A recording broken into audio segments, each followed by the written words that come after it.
morning student, how are you? I hope you all are fit and fine. बच्चों, पिछली class में मैंने lesson 10 पढ़ाया था, आधा पार्ट पढ़ा था हमने, बाकी जो भाग बच गया था वो आज पढ़ाऊंगी, लेकिन उससे पहले हम शब्दार्थ करेंगे। बच्चों, open your book, lesson number 10। सबसे पहले मैं आपको शब्दार्थ करा रही हूँ। राष्ट्रगान, राष्ट्रगान सबको पता है, किसी देश का राष्ट्रीय गीत क्या कहलाता है बच्चों? राष्ट्रगान कहलाता है। धनी, धनी किसको कहते हैं? बहुत धन वाला। मान सम्मान, इज्जत। और महर्षि मीन्स क्या होता है बच्चों? महान ऋषि। और विद्वान, विद्वान आपको पता है होगा ज्ञानी। और सराहना मीन्स प्रशंसा। टर्न योर पेज बच्चों। मधुर, मधुर मीन्स मीठी। और विभाजित मीन्स क्या होता है बच्चों? बटा हुआ। शक्तिशाली मीन्स बलशाली। उत्साह मीन्स उमंग। और अंतरराष्ट्रीय मीन्स विश्व स्तर पर। और आनंद मग्न मीन्स क्या होता है? खुशी में डूब जाना। अबोध मीन्स मासूम। और गैर मीन्स क्या होता है बच्चों? पर। बच्चों, open your book, page number 60। Third paragraph से मैं पढ़ रही हूँ बच्चों। रविन्द्रनाथ टैगोर भारत को महान बनाना चाहते थे। इस लाइन को आप अंडरलाइन करेंगे। पर वे नहीं जानते थे कि भारत अपने आप शक्तिशाली। देखो, ये दोनों लाइनों को अंडरलाइन करो। रविन्द्रनाथ टैगोर भारत को महान बनाना चाहते थे, पर वे ये भी जानते थे कि भारत अपने आप शक्तिशाली नहीं बन सकता।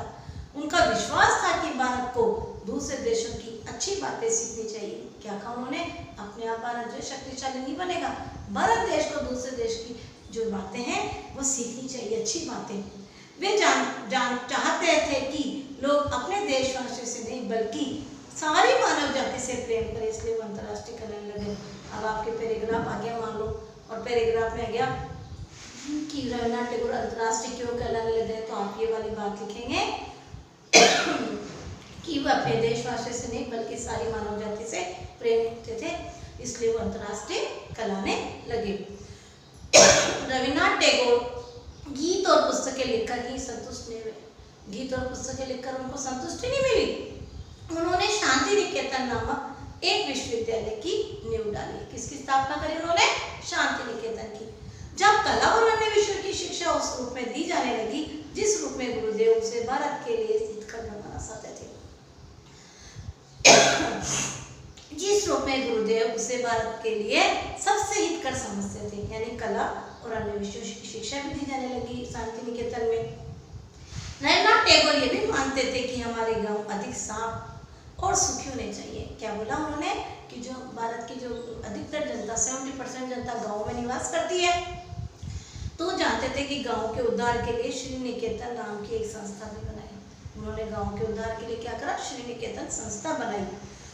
रविन्द्रनाथ 81 वर्ष तक जीवित रहे। सन 1941 में वे चल बसे। 1941 में उनका देहांत हो गया और वह संत तो थे ही, संत दिखाई भी पड़ते थे। उनके व्यक्तित्व की सबसे बड़ी विशेषता यह रही कि वे बड़ों के बीच बच्चे बन जाते थे। उन्हें देखकर ऐसा लगता मानो पूर्ण मैत्री और समानता का संदेश लेकर भी कोई देवता मनुष्य के बीच आ गया। क्या विशेषता थी उनकी? कि वो बड़ों के बीच में क्या बन जाते थे? बच्चे बन जाते थे। और सबको क्या लगता था? कि मैत्रीपूर्ण समानता का संदेश लेकर कोई देवता मनुष्यों के बीच में आ गया। बच्चों, turn your page, page number 61, last paragraph पढ़ रहे हो। शांति निकेतन के आयोजनों को सफल बनाने के लिए वे उसमें भाग लेते। शांति निकेतन के जो आयोजन थे उनको सफल बनाने के लिए उसमें भाग लेते। बच्चों के बीच वो आनंद मग्न हो जाते। उन्हें बच्चों से बहुत स्नेह था। अंडरलाइन करो बच्चों। वे उन्हें प्यार ही नहीं करते थे बल्कि उनमें आत्मविश्वास भी बढ़ते थे। बच्चों को वे समझदार मानते थे, न कि नादान, अबोध और मूर्ख। बच्चों को क्या मानते थे? वो समझदार, उनको नादान, अबोध और मूर्ख नहीं मानते थे।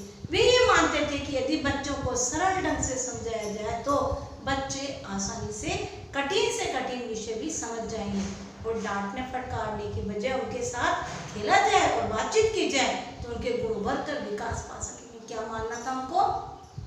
कि कोई सा भी कठिन से कठिन विषय हो, बच्चों को अगर हम प्यार से समझाएं तो आसानी से समझ सकते हैं। और अगर हम डांटने फटकारने के बजाय उनके साथ हम जो है बातचीत करें, बातचीत में उनको खेल खेल में समझाया जाए तो उनके गुण जो है उभर कर आएंगे।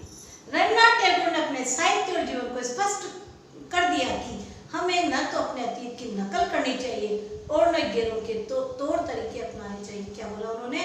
न तो हमें अपने अतीत की नकल करना चाहिए, न गैरों के तौर तरीके अपनाना चाहिए।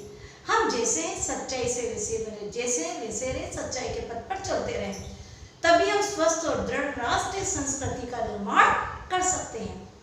ऐसी संस्कृति का जिसकी जड़ तो देश की प्राचीन ज्ञान भूमि में जमी रहे, पर उसकी हरी डालियां आज के युग के सूर्य की रश्मियां ग्रहण करने के लिए चारों ओर क्या रहे?